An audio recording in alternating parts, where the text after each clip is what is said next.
سرکار امام حسن مجتبی علیہ الصلوۃ والسلام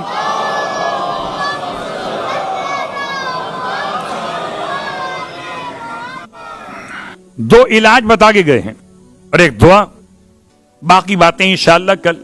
دو علاج کیسے؟ ایک بڑا مشکل مسئلہ، علاج نظر بد کا علاج۔ نظر بد کیا ہے، اس کی تفصیل کیا ہے، ہو سکتا ہے پوری ایک طویل گفتگو ہو سکتی ہو، لیکن اگر کوئی آپ سے پوچھے قرآن میں اس کا حوالہ جی موجود ہے۔ سورہ قلم کی آیت نمبر 51-52 نظر بد کے بارے میں۔ نظر بد کا مطلب انسان کی آنکھوں سے نکلنے والی ریز، شعائیں انسان کے اندر کے اعتبار سے اتنی یا تو حسین ہوتی ہیں یا زہریلی ہوتی ہیں۔ آپ کو تو اندازہ ہے کہ جیسی لائٹ رکھیں گے آپ ویسی ہی روشنی آپ تک پہنچے گی ریس کے اعتبار سے۔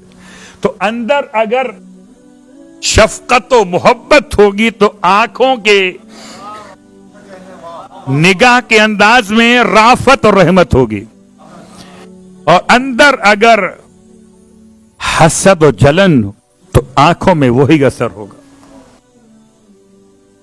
شاید اس سے پہلے یہ بات سمجھ میں نہیں آتی تھی، آنکھوں سے کیا اثر پڑ سکتا ہے، کوئی دیکھے تو کیا فرق پڑتا ہے۔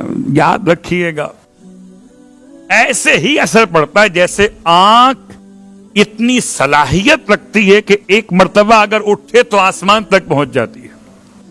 اور یہ میں نہیں کہتا، خود امام کے الفاظ۔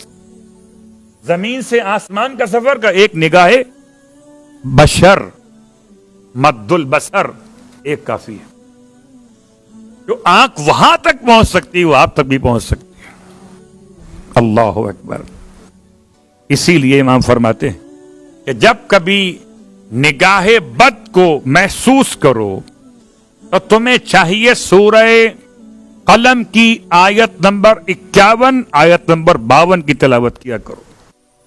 وَإِن يَكَادُ الَّذِينَ كَفَرُوا لَيُزْلِقُونَكَ بِأَبْصَارِهِمْ لَمَّا سَمِعُوا الذِّكْرَ وَيَقُولُونَ إِنَّهُ لَمَجْنُونٌ وَمَا هُوَ إِلَّا ذِكْرٌ لِلْعَالَمِينَ۔ دو آیتیں مکمل۔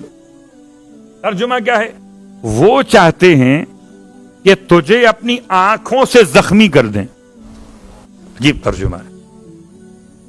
وہ چاہتے ہیں کہ تجھے اپنی آنکھوں سے زخمی کر دیں۔ کب؟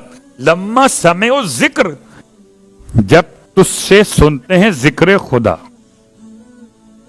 پیغمبر ایسی عمدہ تلاوت کیا کرتے تھے